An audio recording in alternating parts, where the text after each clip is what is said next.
Saí da igreja sorvete e fui a rebelde do tempo. Me livrei da seita, sim ou não? Você se livrou de uma pirâmide gigante, de uma seita compulsória de moer gente. Você, posso dizer que você foi liberto, foi totalmente liberto. Agora vá e não peques mais. Não cai nessa ladainha de seita mais não, hein, gente. Cuidado, cuidado, cuidado. Na minha igreja tem oferta de primícias. O que você acha? Eu acho banal, tá? No Novo Testamento não existe primícias, tá? E isso é só no Novo Testamento. E tem desde que pegam um texto de Caim e Abel, outros pegam o tempo de colheita. Mas como é que era a primícia? Numa plantação, numa lavoura, às vezes acontecia de algumas partes, muito poucas, tipo 0,5% de uma plantação ficar madura antes. Então o que acontecia? Eles recolhiam e aquilo tinha um valor muito grande, porque chegou antes da colheita, né? Chegou o tempo antes da colheita. Essa colheita, ela ia para o Santo dos Santos, sabe? E no Novo Testamento é tratada de uma maneira totalmente diferente. Eu vou explicar no próximo stories, fica atento aí. Esse aqui é um texto de 1 Coríntios capítulo 15, tá? Pra vocês entenderem sobre primícias. O que é primícias de verdade no Novo Testamento, pós-vindo de Jesus, tá bom? Você pode pegar ali, ó, capítulo 15, 1 Coríntios capítulo 15, do versículo, pode ler tudo, mas começa do 17 em diante. A exegese hermenêutica tá certinho aqui, pode seguir o texto, tá? Eu vou ler aqui do versículo 21 até o 23. Porque assim como a morte veio por um homem, também a ressurreição dos mortos veio por um homem. Estamos falando de Cristo. Porque assim como todos morrem em Adão, assim também todos serão vivificados em Cristo. Versículo 23. Mas cada um por sua ordem. Cristo as primícias. Depois os que são de Cristo na sua vinda. Né? Então, o que é as primícias no Novo Testamento? Tá, existe um erro gramatical ali, tem uma vírgula, né? Mas é um texto que, para quem estuda teologia, sabe que não tem, né? É um texto que aponta Cristo para as primícias, não é Cristo, vírgula, as primícias, tá? Então é isso, tem muito igreja que vai usar os textos de Caim, Abel, a oferta deles, vai usar diversas coisas para consagrar talvez o primeiro salário do ano, a primeira parte de alguma coisa. Mas você quer consagrar seu salário? Quer consagrar para que Deus o ajude a administrar melhor suas coisas? É simples. Dobre o joelho no seu quarto, consagre a Deus. Fala: Deus, eis aqui meu emprego, meu salário, me dê sabedoria para administrar, para ajudar as pessoas e para honrar o reino de Deus. Pronto. Você não desembolsou um nada do bolso e está aplicando o que Paulo ensina. Esse é um tipo de texto que a tradução para o português tá errada, tá? Tem algumas bíblias que já estão corrigindo já isso aí. Eu creio que as próximas edições, isso aí já, sabe? Isso aí é algo que cara, isso aí já é sabido de muito tempo, tá? Isso aí é uma falsa, a prática distorcida desse texto é uma falsa prática, tá? Exegética e hermenêutica.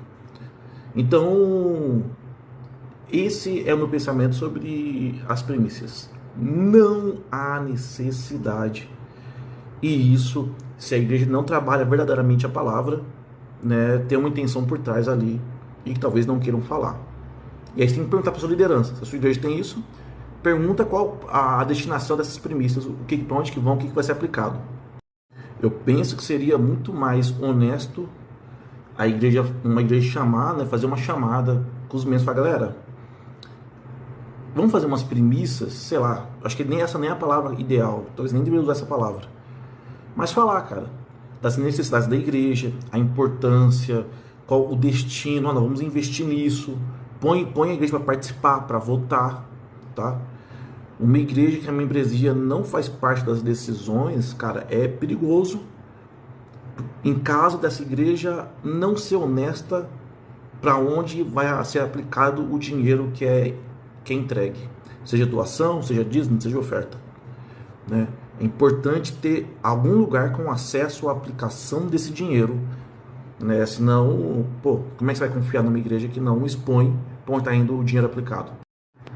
Tenho bons amigos lá, tenho excelente, amigos lá na verdade, mas neopentecostal. Neopentecostal na sua ênfase maior e megazord gigante, uma mega neopentecostal. O tempo dirá isso, e porque ou você se posiciona a favor do reino ou contra ele, né? E se abraçam cargos por lealdade, se abraçam cargos por nossa, que dó, cara. E o reino não avança, cara. Motivação errada. Você não tem cargos para ter frutos, né?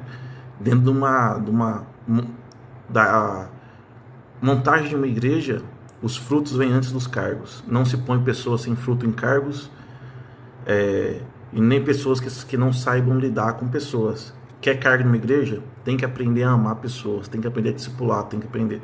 Se não sabe disso, não deveria estar em cargos. Saí, cara. Saí, meus amigos. Oficial, tá? Oficial. Eu saí. Tenho meus motivos, vocês estão vendo aí bem aparentes. E faço questão de levar meus amigos junto, tá? Questão total. Existe falta de hombridade, de honestidade, existe desonestidade, existe crime, existe supostamente, deixa eu corrigir aqui minha palavra, supostamente existe crimes e tem várias denúncias em vários locais e a liderança não sabe ser honesta. Eles preferem jogar para debaixo do tapete com aquela famosa frase que eu já disse para vocês. Quero proteger a igreja, quero proteger a igreja. E quem protege a igreja? Quem protege a noiva? Se não o noivo. Não é ninguém, só o noivo. Totalmente desconstruídos. Porque nós estamos tendo detox neste momento de um sistema supostamente criminoso, piramidal, e que aonde quem lucrou está se esbaldando neste momento na piscina de onda, e quem não lucrou está no psicólogo tratando traumatismo espiritual. Você que é psicólogo cristão, fica de olho na sorveteria das Neves. Tem muito cliente. A aplicação disso que eu falei no último stories é para todos, viu? Qualquer igreja, tá? E eu, meus amigos, a gente tem recebido áudios diariamente, de pessoas que não recebem discipulado há 6 meses, de gente que está lá casado e a esposa está lá há mais de ano e nunca recebeu uma mensagem, já tentou procurar, não é tipo que tipo de pessoa que pensa, não, eu tô aqui, eu não faço nada, espero eles virem a mim, não. Eles mandam, a gente recebe muito print de tentativa de acesso à liderança sem retorno, meses, sabe? Então isso é para qualquer igreja, cara. Se você está num cargo que tem que lidar com pessoas e você não gosta de discipular, abre mão. Deixe que pessoas que amam cuidar de pessoas, cuidar do cargo. Não é porque você não está no cargo que você não ama o reino. Então você quer dizer que eu sou uma pessoa maldita porque eu estou na liderança? Não, cara, não. Reconheça. Ou você trabalha isso, cara, não, eu estou aqui para honrar o reino de Deus e eu vou fazer para que o reino de Deus cresça, o que é necessário, o que a Bíblia diz que uma pessoa que está no cargo deve fazer. Não é o que a doutrina de uma igreja diz, é o que a Bíblia diz. A doutrina de uma igreja não pode estar acima da palavra, só a escritura. Você quer liderar, você precisa estudar pelo menos as solas, cara. O seu cargo não está acima de uma doutrina, a doutrina não está acima da palavra, tá bom? Então, ou você muda ou abre mão. Deixa que pessoas que amam vidas estejam nesse cargo. Pessoas que gastam tempo, o discipulado gasta tempo, demanda espiritualidade, demanda tempo, demanda você estar ali presente. Não acredite em discipulado apenas de célula, tá bom? A não ser que você seja o cara que lidera a célula. Se você é o cara que lidera a célula, seu discipulado é célula e extracélula, para aquelas pessoas específicas. Se o seu cargo é a nível de igreja, o seu discipulado é a nível de igreja. Você não tem que estar disponível só pós-culto, depois ali no evento, não. Você tem que estar presente na vida das pessoas, porque as pessoas precisam de orientação. Elas não são líderes. Se você está num cargo de liderança, está num cargo de mestre. Você precisa ensinar, precisa acompanhar famílias, precisa acompanhar situações, velórios, aniversários, separações, discussões. Se você está num cargo de liderança e alguém te pergunta, cara, eu quero ser diácono, eu quero ser presbítero, eu quero ser pastor, pergunta qual é a primeira imagem que vem na cabeça. Se a primeira imagem desse cara é se imaginando pregando, imagina eu pregando as palavras e tal, esquece, cara. Agora, se você ama vidas, a sua primeira imagem é de ver pessoas sendo transformadas, de pessoas querendo estar mais próximo de Jesus, cara. O brilho tem que estar nos seus olhos. Eu quero ver vidas transformadas, cara. Eu quero sentar numa mesa e aí tem as famílias estão se destruindo e eu quero estar ali mostrando Jesus para aquela família ser transformada. É assim que eu vejo. E o restante é consequência. Pregar na igreja, pô, cara, 2 horinhas só, cara. Você tem 1 horinha de palavras, até menos. É sério. Você quer carga para pregar 40 minutos? Lembre-se do seguinte: numa igreja você está ali pelo reino, para que a gente possa alcançar as pessoas, mostrar Jesus. Não o contrário. Não o reino por você, tá? Principalmente se você tem cargo. Aí você está 2 vezes à frente, tá? Você precisa se esforçar 2 vezes a mais para demonstrar o reino, tá? E não há vergonha em você abrir mão do seu cargo. Você não há vergonha em você dizer, cara, eu não sei, eu não sou bom com isso, eu não tenho nem tempo para acompanhar tantas pessoas. Não tem problema, cara. Mas não finja ser algo que não é. Você pode estar enganando todo mundo, mas a Jesus você não engana, cara. Deus sabe o seu coração. Não que sua intenção é má, mas você está representando algo que você não é. E isso é mentira. Falsidade ideológica e espiritual. Criei, hein? Pô, até sem jeito, cara. Já mandaram, já. Mandaram toda vez que eu posto alguma story sobre igreja, sobre essas coisas. Alguém manda alguma coisa, sobre tecnologia também. A real, cara, a real que eu começo o negócio e não termino. Eu tenho que parar com isso, tá? Mas não é a primeira vez que eu ouço isso. Eu vou tentar ser... Eu vou tentar, tá? Uma hora vai sair. Quem sabe semana que vem? Depende do meu trabalho também, né? Um negócio que eu me distraio fácil. Eu vejo uma coisa mais legal e falo, nossa, que legal, vou ali e largo outro para trás. Eu vou me vigiar nisso e eu vou pensar, tá? Não é o primeiro a falar isso, não. E vocês vão se inscrever? Eu nem sei, cara. Eu não sei se a galera se inscreve, não sei se... Vamos ver. A bola de neve é neopentecostal? É neopentecostal. Ela tem... por mais que ela se enxergue como pentecostal, ela tem atividades de igrejas neopentecostais, como atividades proféticas, só que isso debandada num extremo. Ela tem atividades de cura e libertação, com uma mistura, não com misticismo, mas eles misturam espiritualidade, né, com o negócio, só que não uma espiritualidade convencional no meio do meio cristianismo, né? Mas eles fazem uma mistura com o espiritismo, tá? Dentro do cristianismo, até para meus amigos espíritas que assistem aqui, tá? Dentro do cristianismo a gente não fazemos sincretismo religioso, nós não misturamos as religiões e nem as doutrinas. Tem alguns outros pontos também, como existem envelopes de primícias lá dentro da Bola de Neve, existe... há muito de teologia da prosperidade, pregações que sobre dízimo e oferta que falam que há um retorno, que falam que há um retorno de Deus, né? Existe e tal. Essa é uma diferença de uma igreja neopentecostal. Uma igreja pentecostal, ela se centraliza muito em Cristo, né? Você pode dar seu dízimo, você pode dar a sua oferta, mas não há nenhuma garantia de retorno da parte de Deus, cara.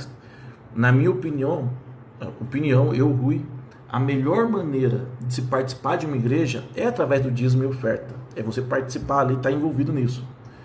Mas Biblicamente não há nenhuma garantia de retorno. Se dizem isso, usando o Velho Testamento, saiba que era só para o Velho Testamento. No Novo Testamento, o nosso dízimo foi Cristo.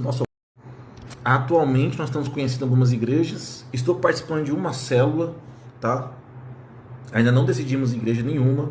Estamos conhecendo pessoas de perto. Eu acredito na possibilidade de você frequentar um local e por mais que tenha coisa que você não concorde, você está naquele local.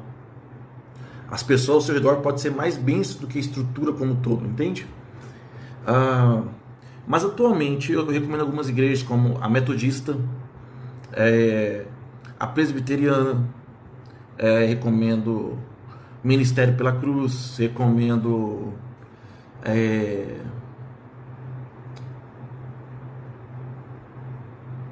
esqueci o nome das outras, espera aí. Atualmente nós estamos conhecendo algumas igrejas. Estou participando de uma célula, tá? Ainda não decidimos igreja nenhuma. Estamos conhecendo pessoas de perto. Eu acredito na possibilidade de você frequentar um local e por mais que tenha coisa que você não concorde, você está naquele local. As pessoas ao seu redor podem ser mais bênçãos do que a estrutura como um todo, entende? Mas atualmente eu recomendo algumas igrejas como a Metodista,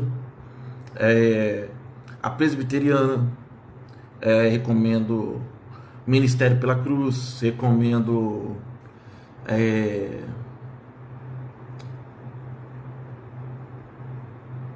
esqueci o nome das outras, espera aí. Temos aqui a Igreja Batista tradicional, a Igreja Batista do Amor também. Temos alguns amigos eu vou lembrar, gente. Eu vou lembrar. Assim, enfim. Tem várias igrejas, gente. Eu faço evangelismo desde os meus 12, 13 anos de idade. Então eu tenho amigos em várias igrejas, tá? Se você for em alguma, me manda mensagem. Quiser visitar alguma, me manda mensagem.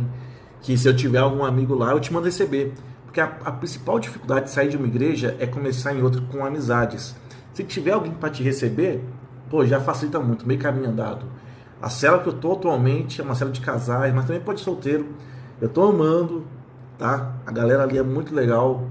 Principalmente se você for casal e quiser fazer parte de uma cela de casais e tal, eu tenho para indicar também, tá? Então é isso, chama aí e eu indico. Tem muitos amigos nas igrejas, graças a Deus. Só um detalhe, mais uma vez, não existe igreja perfeita, tá bom? Não existe igreja perfeita. Toda igreja vai ter alguma coisinha. Se passaram muitos anos, então tem muita modernidade dentro da igreja, mas a palavra é imutável, né? Trabalhe com cara crachá, mas seja sábio na hora de trabalhar com isso, tá? Não discrimine qualquer igreja só por ser neopentecostal. Tem muita gente bem na igreja neopentecostal. Mas, se caso você decidir ir para uma dessas, ande você seguindo a palavra, com respeito, com sabedoria. Não esteja lá para fazer bagunça. Eu não concordo. Não. Ande com respeito, tá? Eu estive na Bola de Neve aí durante 8 anos e eu nunca concordei com muita coisa, mas sempre respeitei as pessoas lá dentro. É possível estar num ambiente e mesmo que algumas coisas você não aceite. Eu entendi, viu? Eu entendi. Resposta por mais que tenham, tem provavelmente aí muitas práticas pentecostais, mas tem algumas liturgias neopentecostais, como oferta de primícias, como coisa sobre libertação, né? Tem coisas neopentecostais no Shalom, sim. Se uma igreja tem algumas liturgias, por mais que sejam poucas, não importa, é uma igreja neopentecostal. Eu entendi, viu? Eu entendi. Resposta por mais que tenham, tem provavelmente aí muitas práticas pentecostais, mas tem algumas liturgias neopentecostais, como oferta de primícias, como coisa sobre libertação, né? Tem coisas neopentecostais no Shalom, sim. Se uma igreja tem algumas liturgias, por mais que sejam poucas, não importa, é uma igreja neopentecostal. O que observar na igreja para saber se ela é saudável? Não tem como saber de primeira. Você precisa frequentar, fazer amizade, se envolver. Se envolvendo, você vai saber se tem alguma coisa a mais ou a menos. Não tem como. Participar de uma igreja sem se envolver não é viver em igreja, tá? Você precisa fazer parte. Se tiver pequeno grupo ou célula, você precisa participar. Se tiver ministérios, participe e conheça a liderança. Converse, veja se o que é pregado é vivido, se o que é administrado em conselhos bate com a Bíblia, se a igreja não usa metodologias como PNL, se a igreja, sabe, entende? São coisas que você só percebe convivendo, não tem como saber só por ir em um culto apenas. O que observar na igreja para saber se ela é saudável? Não tem como saber de primeira. Você precisa frequentar, fazer amizade, se envolver. Se envolvendo, você vai saber se tem alguma coisa a mais ou a menos. Não tem como. Participar de uma igreja sem se envolver não é viver em igreja, tá? Você precisa fazer parte. Se tiver pequeno grupo ou célula, você precisa participar. Se tiver ministérios, participe e conheça a liderança. Converse, veja se o que é pregado é vivido, se o que é administrado em conselhos bate com a Bíblia, se a igreja não usa metodologias como PNL, se a igreja, sabe, entende? São coisas que você só percebe convivendo, não tem como saber só por ir em um culto apenas. O que acha de eventos para arrecadar dinheiro para arrumar a estrutura do prédio de igreja que são alugadas e que o dono que devia arrumar? Mais uma vez, né? Se você dizima e oferta numa igreja e não tem em nenhum lugar, nem no site da instituição, não tem num quadro a prestação de contas da igreja, é uma prática de igreja neopentecostal e aí se assemelha à cultura de honra. Igreja que tem uma cultura de honra exacerbada, eles são focados, são centralizados em lideranças, né? Então a nossa estrutura mostra onde está sendo aplicado. Nós temos isso, temos aquilo. Então as obras justificam, né? Mas não justificam. Tem que ter algum lugar para deflagrar o que está sendo distribuído aí. É crime, hein? É crime. Não falar é crime. Porque o filho do pastor ou quem tem grana são tarados, diferente dos outros membros? Como assim? Eu não entendi. São tarados, tipo, no que a palavra significa? Nunca vi isso não, cara. Uma coisa que é certa é que normalmente filho de pastor tem um sério problema com rebeldia, né? Rebeldia, eu falo rebeldia no conceito de não seguir muito bem as regras da igreja, porque filho de pastor sofre muito com mudanças, com o tempo inteiro tem que ser exemplo, é uma cobrança exacerbada em cima de filho de pastor, né? E muitos não conseguem lidar com isso. Agora, de virarem tarados, né? E os que têm grana tem que ver. É fruto da igreja ou é fruto de trabalho? Se for fruto da igreja, tem um negócio errado aí, hein? Crime! Tava no culto e o pastor disse: você não veio ao mundo para ser feliz. Enquanto isso, o filho dele tá rolando em Nova York. Cara, é uma verdade, né? Nós teremos momentos felizes nesse mundo. O pastor não pregou errado, não. Nós não estamos aqui para apenas uma felicidade própria. Estamos aqui de nossa vida é passageira. Nós trazemos algo que é uma mensagem para a eternidade. Lá nós vamos ser felizes. O filho está na Europa? Acho que não tem muita coisa não, cara. Agora, se é a igreja que está financiando essa viagem do filho dele, através dos dízimos e ofertas, e se ele está lá como missionário, tem uma coisa. Se ele está de rolê e o dinheiro é fruto da igreja, aí nós temos um desvio de dinheiro aí, né? Nós temos um crime. Tá bom, agora que eu entendi. Porque filho do pastor Filho de pastor ou quem tem grana são tratados diferentes de outros membros. Cara, muita igreja faz isso, tá? Infelizmente. Alguns membros que dizimam e ofertam mais grana, né? Acabam tendo o tratamento diferente de privilégios. Errado. Totalmente errado. O foco está totalmente desvirtuado, né? Filho de pastor ser tratado diferente. Eles realmente são tratados diferentes. Mas eles também têm uma cobrança maior. Quem é filho de pastor sabe que não é fácil ser filho de pastor. É difícil, existe uma cobrança exagerada até demais. Porém, se for tratamento, em questão de que o cara fazer coisa errada e se safar, aí nem o filho nem o pai é exemplo. Infelizmente. Só para adicionar algumas coisas sobre essa mensagem aqui, que é importante, a gente tem que lembrar que nós morremos para nós mesmos quando identificamos a figura de Cristo, né? Agora Cristo vive em mim e eu não vivo mais eu. Nós vamos ser alegres, sim, não tem um momento de felicidade, né? Não tem um momento de prazeres aqui, mas entenda o seguinte, que é tudo passageiro, cara. Tudo é passageiro, tudo. A alegria, essa felicidade, os prazeres, cara, isso é tudo passageiro demais, cara. A mensagem que a gente carrega sobre a eternidade é maior do que nós mesmos.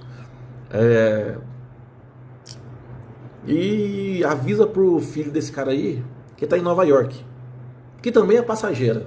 A eternidade deve ser mais bonita e custa apenas a graça, que é de graça.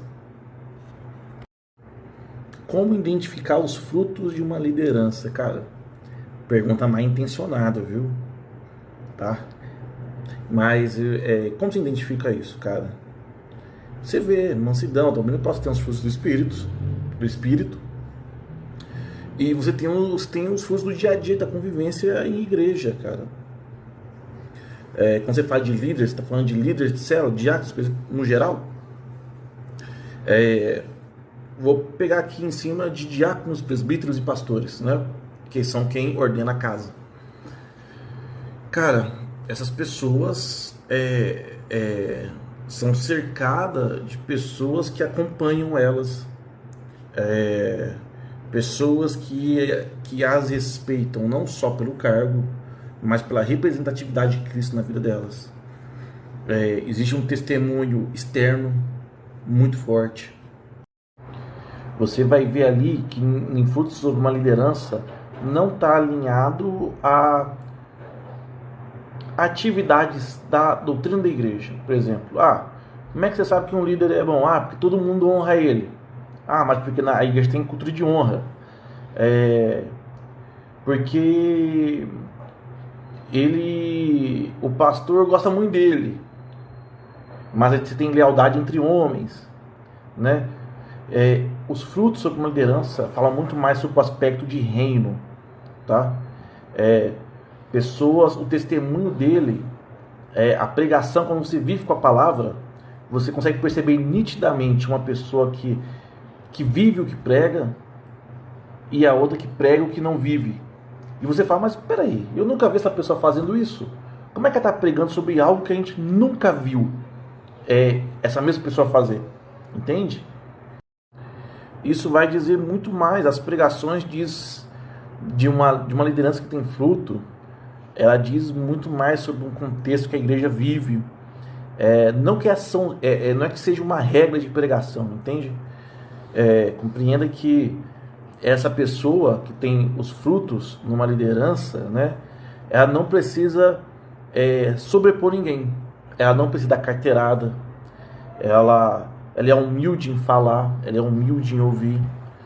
Ela não precisa, ela sabe diferenciar o que é lealdade de homens do que é lealdade ao reino.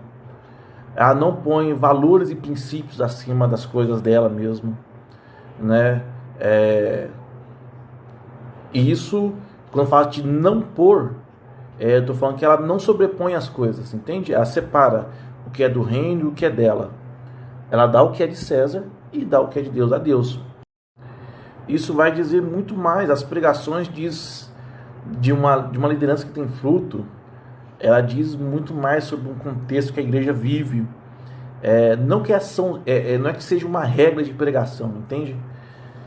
Compreenda que essa pessoa que tem os frutos numa liderança, né, ela não precisa sobrepor ninguém, ela não precisa dar carteirada, ela é humilde em falar, ela é humilde em ouvir, ela não precisa, ela sabe diferenciar o que é lealdade de homens do que é lealdade ao reino, ela não põe valores e princípios acima das coisas dela mesma, né?